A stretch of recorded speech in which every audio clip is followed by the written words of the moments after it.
জীব সাজ সমরে। ওই দেখ রণবেশে কাল প্রবেশে তোর ঘরে জীব সাজ সমরে। জীব সাজ সমরে।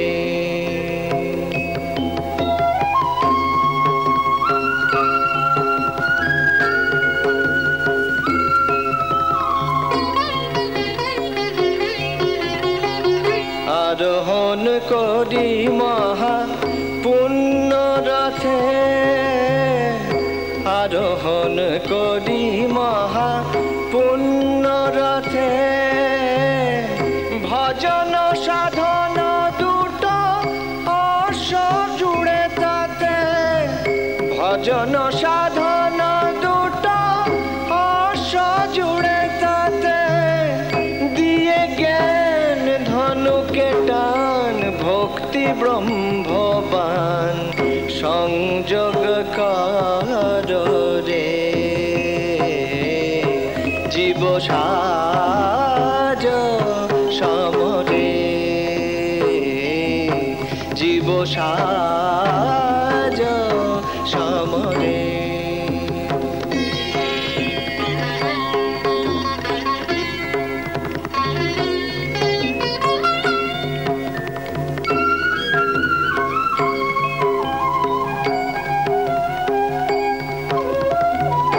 আর এক যুক্তি আছে শুনো সুসঙ্গতি, আর এক যুক্তি আছে শুনো সুসঙ্গতি।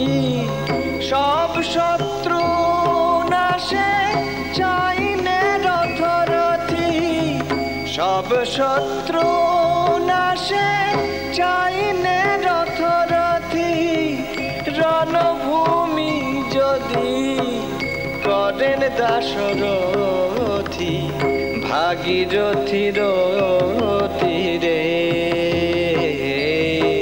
জীব সাজ সমরে। জীব সাজ সমরে।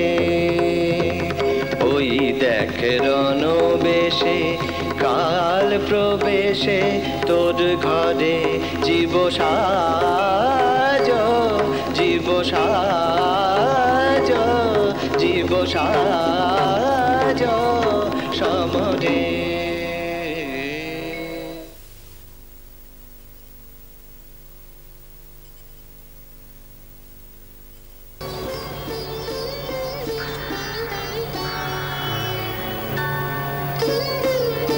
জয় শ্রী রাম, জয় শ্রী রাম। কিন্তু এ তুমি কিসের মধ্যে চলেছ প্রভুজি? কি শুনছি আমি তো ভাবতেই পারছি না। আম, মহামাংস কাঁচা, ঠিক শুনলাম তো? ভুল শোনি গো শাস্ত্রী মশাই। পারলে তোমার ঘৃণা লাগলো না? লেগেছিল গো, লেগেছিল। তারপর তারপর মাই সব উড়িয়ে নিয়ে গেল, আর ঘেন্না রইল না। এখনো তাই গো। কেউ কি হয়? কেউ হতে পারে? আমার হয় গো, এখনো হচ্ছে। ওই ভেতরের ঝড় আর বাইরের ঝড় সব একাকার করে দিয়েছেন মা। হ্যাঁ গো তাই। ওই যে দেখো না, ওই ঝড়ে যেমন পাতা ধুলো সব জড়ো হয়ে কেমন একাকার হয়ে যায়, ওই দেখায়ও কেমন একাকার।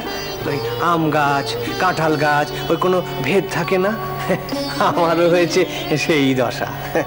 কিন্তু মানুষের মনে তো ভালো মন্দ বলে একটা ব্যাপার আছে নাকি?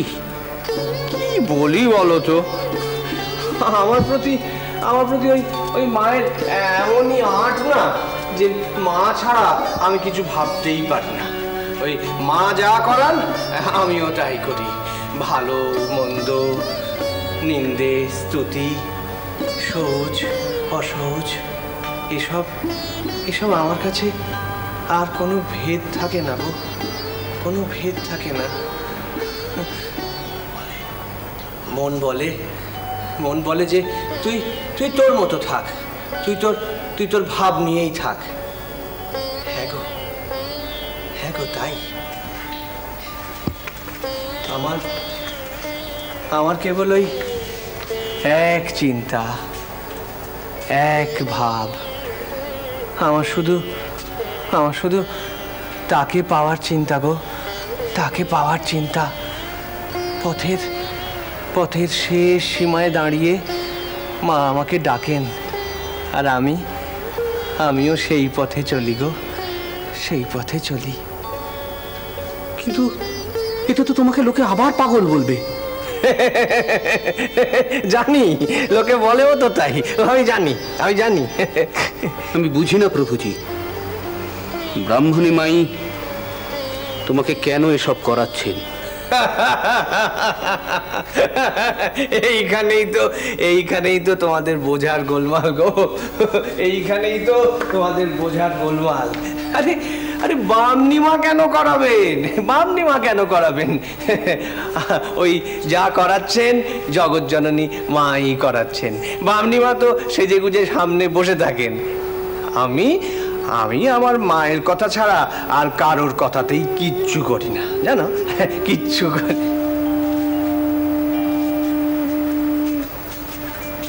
কি গো চুপ করে রইলে কেন? তুমি আমাকে দিককানা করে দিলে প্রভুজি। কত পথ পেরিয়ে তোমার কাছে এসেছি বলো তো। আমি জানি তুমি কি বলতে চাইছো। সন্ন্যাসী ভেবে আমার ঠাঁই নিয়েছিলে, এসে দেখছো সন্ন্যাসী কোথায়, এ তো একটা পাগল। ঠাকুর, এ কথা বলো না। তোমার ভগবানের মুখ, তোমার পাপ লাগবে না, কিন্তু আমার তো জীবের কান, এ কথা শোনাও আমার পাপ। আচ্ছা নারায়ণ শাস্ত্রী ঠাকুর, তুমি যে বললে যে ওই কত পথ পেরিয়ে এসেছো, তা তুমি তো শুনেছি নবদ্বীপ থেকে আসছো। ঠিক তাই প্রভুজি। তা সে গপ্পটা কি বলো তো শুনি। দেশ ঘরের সব শাস্ত্র শেষ করে পণ্ডিত তজ্ঞ আমার অনেক আগেই জুটেছিল। তারপর গয়া, কাশী, মথুরা, বৃন্দাবন, গুরুঘর শেষ করেছি টানা 25 বছর ধরে। ষড়দর্শনের 6টির 5টাই শেষ করেছি ওর মধ্যে। নাম যশও কিছু হয়েছিল। সেই রাজপুতানা জয়পুরের মহারাজা আমাকে ডেকে পাঠালেন মোটা তংখা মাস মাইনে দিয়ে তার সবার সভা পণ্ডিত করবেন বলে।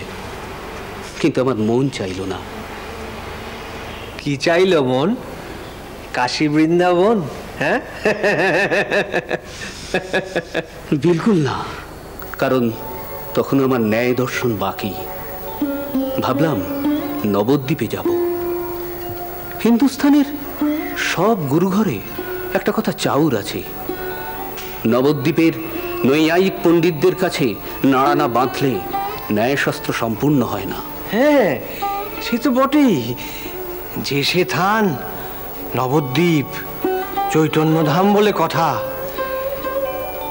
শ্রীবাস পণ্ডিত, শ্রীজীব পণ্ডিত, শ্রীরাম পণ্ডিত, শ্রীরূপ গোসাই, শ্রী অদ্বৈতাচার্য প্রভু, কার সব পায়ের ধুলো ছড়ানো নবদ্বীপে। ও বাবা, তারা সব কত জ্ঞানী গুণী প্রাতঃস্মরণীয় মানুষ গো। শ্রীরাম কৃষ্ণ